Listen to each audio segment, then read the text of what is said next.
नमस्कार प्रेक्षको, C news Pune वृत्तदर्शनमध्ये आपले स्वागत.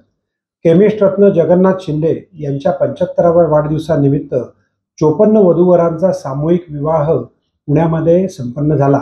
यावेळी अजितदादा पवार म्हणाले की हुंड्यांमुळे हुंडा बळी होतो, परंतु सामूहिक विवाहामुळे जबाबदारीचं भान येतं, समाजाची त्याच्यावरती पकड असते आणि म्हणून हुंडाबळीच्या प्रथा कमी होतील असं त्यांनी प्रतिपादन केलं. अप्पासाहेबांच्या वाढदिवसाच्या निमित्तानं आयोजित केलेल्या या सामुदायिक विवाह सोहळ्यामुळे अतिशय सर्वसामान्य गोरगरिबांची वधूच्या कडच्या आणि वराच्या कडच्या पैशाची मोठी बचत त्याच्यामध्ये होते. या विवाह सोहळ्यामुळे समाजातल्या गोरगरिबांच्या मुलामुलींची लग्न कमी पैशात होतात आणि सामुदायिक लग्न सोहळ्यामुळे हुंड्यासारख्या अनिष्ट प्रथा देखील बंद होतात. ही एक चांगल्या प्रकारची गोष्ट आहे. मोठ्या सामाजिक प्रतिष्ठेसाठी लग्नात वधूवरांच्या कडून मंडळीकडून नाहक पैसे खर्च केले जातात आणि या लग्नातल्या अतिरिक्त अनावश्यक खर्चामुळे अक्षरशः मुलामुलींचे पालक कर्जबाजारी झालेले आपण पाहिलेले आणि त्याच्यामुळे अशा प्रकारच्या एका सामुदायिक विवाह सोहळ्याची आवश्यकता होती. त्यामधल्या समाजातल्या प्रतिष्ठित नागरिकांनी हा पुढाकार घेतला, त्याबद्दल मी त्यांचं देखील कौतुक करतो.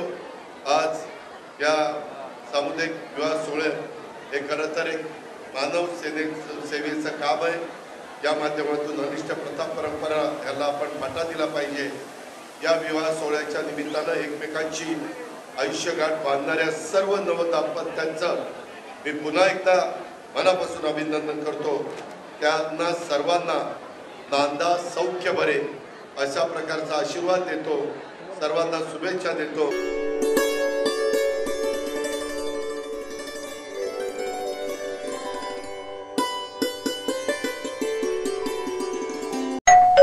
अहो उठा ना, ऑफिसला नाही का जायचं? अगं मला आज फ्रेशच वाटत नाही, काही करायची इच्छाच नाही. अहो मग तुम्ही आजपासूनच न्यू युनायटेड फार्मसीचे गुड मॉर्निंग चूर्ण घेणं सुरू करा. अपचन, मलावरोध, बद्धकोष्ठ, आम्लपित्त आणि पोटाच्या तक्रारींवर खात्रीशीर आयुर्वेदिक उपाय. गुड मॉर्निंग चूर्ण. 35 वर्षांपासून सगळ्यांच्या पसंतीचे गुड मॉर्निंग चूर्ण औषधांच्या प्रत्येक दुकानात मिळते.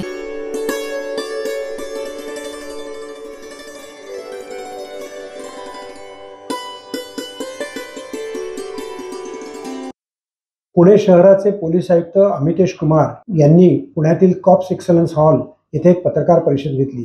संपूर्ण वर्षभरामध्ये पुणे शहरामध्ये पोलिसांनी काय कामगिरी केली याचा आढावा त्यांनी पत्रकारांना सादर केला. बरोबर आहे. आम्ही नवीन सायबर पोलीस स्टेशनमध्ये 2-3 गोष्टी करायची इच्छा 2025ला आहे. नंबर 1 की शासनाची धोरण पूर्ण राज्यासाठी बघून काही नवीन सायबर पोलीस स्टेशन्स हे मेट्रो पुण्यासारखे शहराला सुरू करण्यात येऊ शकतील का, याबद्दल आम्ही प्रपोजल्स एक्सप्लोर करत आहे. त्याचबरोबर सायबर लॅब, एक नवीन टेक्नॉलॉजी युक्त सायबर लॅब्सची एक प्रस्ताव आम्ही तयार करत आहे, जे DPDCकडे आणि शासनाकडे पाठवण्यात येईल. ते एक नवीन सायबर लॅब ज्यामध्ये एक चांगली टेक्नॉलॉजी, त्यामध्ये सॉफ्टवेअर्स आणि हार्डवेअर्स राहील, त्यासाठी उपाययोजना करण्यात येत आहे. आता राज्य स्तरावर एक अत्यंत मॉडर्न आणि अत्यंत एक चांगली एक सायबर लॅब नवी मुंबईला सुरू करण्यात आलेली आहे.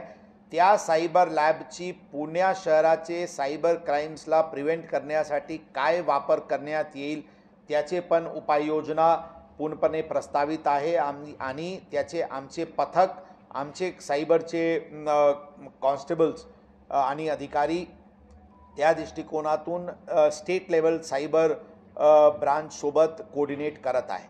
त्याच अनुषंगाने जे प्रमुख गोष्टी आहे, सायबर लिटरसी आमचे कॉन्स्टेबल्समध्ये सायबर लिटरसीचे कोशंट वाढवण्यासाठी जे त्यांचे कॅपॅसिटी बिल्डिंग आणि ट्रेनिंग्स आहे ते आणखी प्रभावीपणे कसे करता येईल त्याबद्दलची नियोजन आहे. आणि त्याचबरोबर प्रायव्हेट एक्सपर्ट्सचे कंट्रॅक्च्युअल बेसिसवर पोलीस स्टेशन स्तरावर सायबर इश्यूज हँडल करायसाठी काय करता येईल ती पण नियोजन करण्यात येत आहे. कारण ही गोष्टी खरी आहे, जे आपण म्हणते जे व्हॉल्यूम ऑफ कंप्लेंट्स आहे, जे नॅशनल सायबर क्राईम पोर्टलवरचे जी ऑनलाईन कंप्लेंट्सची प्रमाण आहे आणि फिजिकली जे आमच्याकडे येते ते दोन्ही कंबाईंड जर बघितले तर ते जे आत्ता जे सायबर विषयावर काम करणारे मनुष्यबळ आहे त्याच्याशी काही ताळमेळ होत नाही. म्हणून आणखी काय कसे हे सगळे व्यवस्थितरित्याने हँडल करायसाठी आणि कोणता एक लिमिट ठेवून की इतके अमाऊंटचे वरचे किंवा या सिरियसनेसचे वरचे प्रकरणला पोलीस प्राथमिकतेने तपास करतील याची एक रूपरेखा तयार करण्याची नियोजन आहे.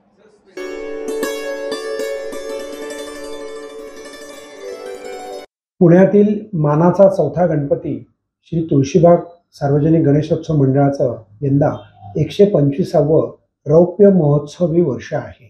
त्यानिमित्त 12 महिन्यात 12 विविध कार्यक्रम आयोजित केले जाणार आहेत अशी माहिती मंडळाचे कोषाध्यक्ष नितीन पंडित यांनी पत्रकारांना आज दिली. या संपूर्ण कार्यक्रमाच्या अध्यक्षस्थानी कृष्णकुमार गोयल यांची निवड करण्यात आली आहे. सुरुवात होणार आहे 30 तारखेला गीतों का सफर म्हणजे आपले पुण्यातले किशोर कुमार जितेंद्र गुरु यांचा गाण्याचा कार्यक्रम राहणार आहे. 31 तारखेला आरोग्य शिबिराचं आयोजन केलेलं आहे आणि 1 फेब्रुवारीला गणेश जयंतीच्या निमित्ताने दुपारी 12:30 वाजता तुळशीबागेतल्या पेशवेकालीन गणेश मंदिरामध्ये पारंपरिक गणेशाचा जन्म सोहळा पार पडणार आहे. त्यामध्ये संध्याकाळी तुळशीबाग गणपती मंदिराच्या इथनं गणरायाची पालखीतून नगर प्रदक्षिण होणार आहे सायंकाळी 7 वाजता. त्यामध्ये समाजातील मान्यवर सगळेजण उपस्थित राहणार आहेत. साधारणतः हा 5 दिवसाचा जो महोत्सव आहे तो आपल्या सगळ्यांना माहिती असेल की आमच्या परिसरामध्ये हिंदगंधर्व दिवेकर राहत होते आणि रुद्रवीणा म्हणजे ही वीणा खूपच दुर्मिळ वाद्य आहे आणि ते वाजवणारे पण खूप कमी असतात. त्यांचं वास्तव्य ह्या तुळशीबाग परिसरामध्ये होतं.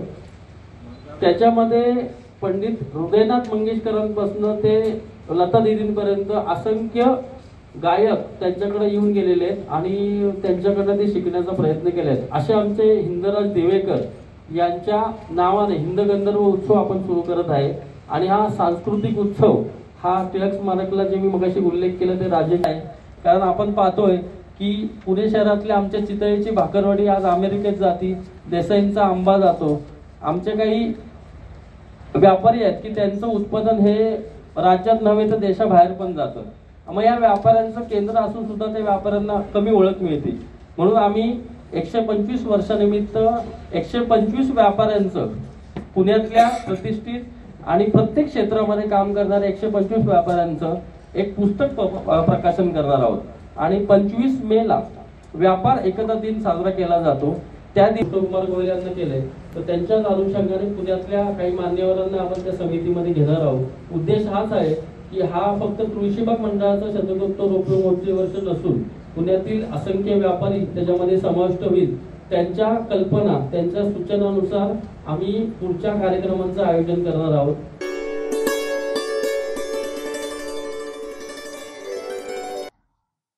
नमस्कार प्रेक्षक, सी न्यूज पुणे वृत्तदर्शनमध्ये संपादकीयतून मी डॉक्टर शैलेश गुजर. अफवा म्हणजे एखाद्याच्या मनामध्ये सुचलेली कल्पना ही तो दुसऱ्याला सांगतो आणि ती दुसरा तिसऱ्याला सांगतो. असं करत करत त्याचं लोण पेटतं आणि कालचा जर आपण अपघात पाहिला तर हे त्याचाच एक परिणाम दिसून येतं. कुठल्या तरी एका माणसाने रेल्वेच्या डब्यात आग लागली असं तो बोलला, त्याला धूर दिसला म्हणून तो बोलला.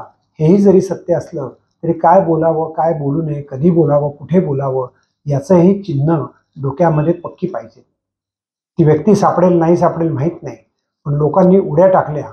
लोकही अगतिक झाली. डब्यात आग दिसते का, आपल्यापर्यंत आली आहे का, साखळी खेचून डबा थांबवून हळूहळू उतरले असते तरी चाललं असतं, पण उड्या मारल्या आणि समोरून येणाऱ्या रेल्वेवरती ते आदळले. एक अफवा माणसाचं जीवन उद्ध्वस्त करून जाते. यातून हाच बोध घ्यावा लागतो. थोडासा संघर्ष करण्याचा, थोडा चिकटपणे वागण्याचा आणि थोडं वस्तुस्थितीला सामोरं जाण्याचा जर माणसाने स्वभावामध्ये अंगीकृतपणा आणला तर अशा दुर्घटनेपासून त्याचा बचाव होऊ शकतो. थोडक्यात अफवा पसरवून आपल्यामध्ये एक वेगळ्या प्रकारची भावना निर्माण करून घेणं हे आता आपण टाळलं पाहिजे. नव्हे तर अशा अफवा पसरवणाऱ्या माणसाला आपण पोलिसांच्याही ताब्यात देऊ शकता इथपर्यंत अफवेचं आपल्या जीवनामध्ये एक वेगळा प्रकार आपल्याला अनुभवायला येऊ शकतो. आणि म्हणूनच पोलिसांच्या ताब्यात त्या व्यक्तीला दिल्यानंतर सत्य असत्याच्या बाजूनी पोलीस तपास करू शकतात. पाहत रहा सी न्यूज पुणे वृत्तदर्शन.